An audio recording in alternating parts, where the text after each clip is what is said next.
اس چیز پہ تھوڑی سی روشنی ڈال دیں کہ جو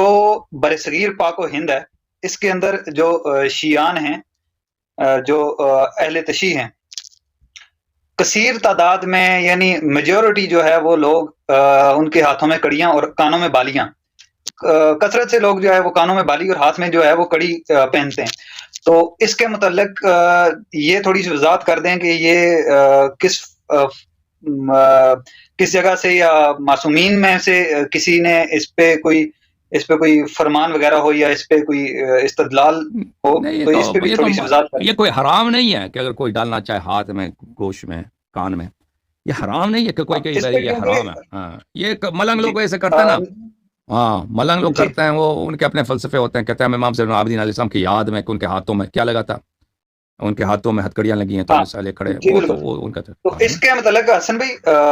معذرت آپ کی قطع کلامی ہو رہی ہے، اس کے متعلق میں نے ایک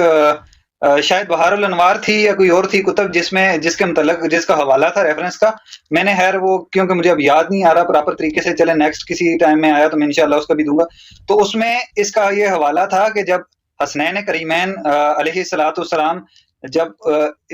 ان کا یہ چھوٹے تھے تو یہ فرمان رسول صلی اللہ علیہ وآلہ وسلم تھا کہ ان کے کان چھدوا دیں، اور یہ اس لیے کہ یہ کفار کی مخالفت ہے، تو یہ زیادہ اس سے بھی نسبت دیتے ہیں کہ اس میں یہ ہے کہ یہ جو ہے کفار کی بالکل صحیح ہے،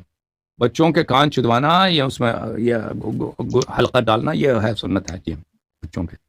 جی تو حسن بھائی آخری اور یہ آخری ایک سوال بتا دیں، اس کا جواب دے دیں کہ یہ جو سورہ رحمان ہے اس کی جو آیا نمبر 26 اور 27 ہے،